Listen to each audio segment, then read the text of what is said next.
it's very divided. I know there are many groups. I know that Al-Qaeda is in there. I know that before you arm somebody, you have to know what they're connected with and what they're going to do with those arms. And we don't really know that, to the best of my knowledge. You're right, Syria is a very complicated picture. It's a brutal ruler. Assad, I have very little respect for. Having said that, open humanitarian zones.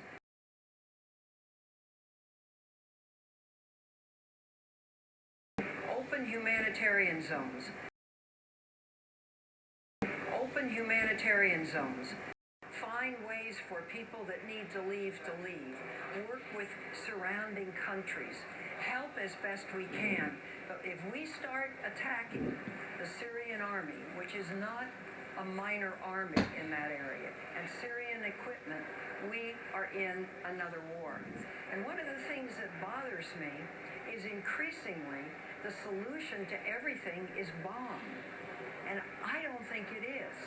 I think the solution is working out alternatives to bombing, and that's what we need to do. When you talk about war, obviously there's been a lot of talk recently about Iran and what the right thing is to do, and for a lot of reasons. The election, Israel's adamant stress about Iran, it appears that we're near some sort of a tipping point.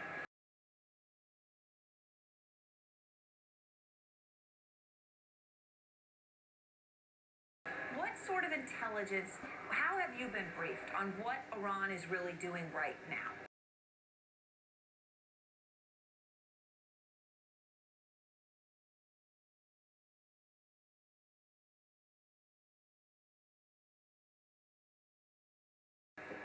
Well, I have followed the intelligence very carefully. I have met with Israeli generals. I read everything that's come out. I've had occasion to be able to discuss this with the National Security Council, Tom Donilon, with the President, and here's what I believe. I believe that Israel will attack. I believe that it is important that diplomacy be given an opportunity. I believe it is possible to achieve a diplomatic solution. And now that the P5+1, in other words, the members of the Security Council plus Germany, have agreed to a negotiation which can take place shortly, our teams have left. I think that if Iran is smart, if Iran really wants to bring its citizens into the 21st century and become economically upwardly mobile, that they will realize that going for a nuclear weapon makes no sense. That Israel will attack, that Israel will attack, that Israel will attack.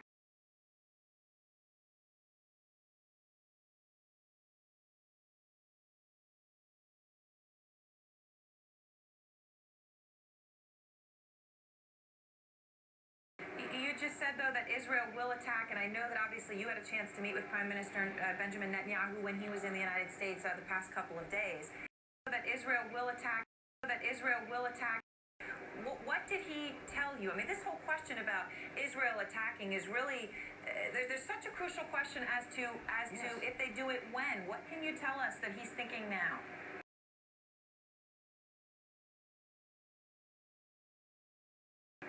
Well, his resolve is very firm.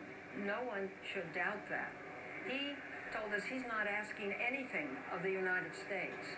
Israel believes they are prepared to handle it.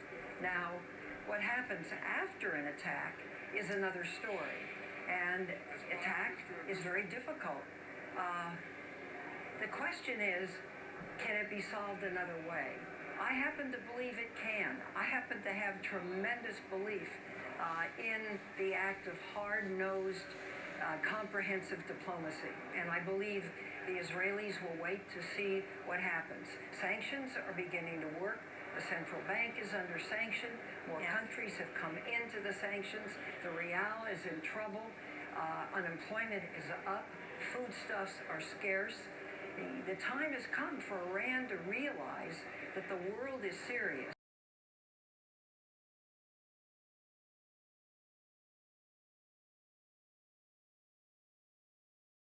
If Israel, though, determines that that attack will come before the United States would like it to, before the United States feels that diplomacy has been given a fair shot, what does the United States do? Are we basically then completely stuck? I know there's no treaty, but stuck, stuck, stuck, stuck, stuck, going into? Well, as Mr. Panetta has said, the intelligence indicates that Iran is still a year to 2 years away from a weapon. Intelligence says that the Supreme Leader has not given the order to develop a nuclear weapon. Enrichment is taking place. Much of it is hidden. These are two very cautionary notes. So, as I look at this, anything is possible. And Iran is a party to the Non-Proliferation Treaty. There is nothing in this for Iran to have a nuclear weapon. Nothing at all. Mitt Romney picked up 6 more states last night. Was it enough? Or are the Republicans headed for a brokered convention?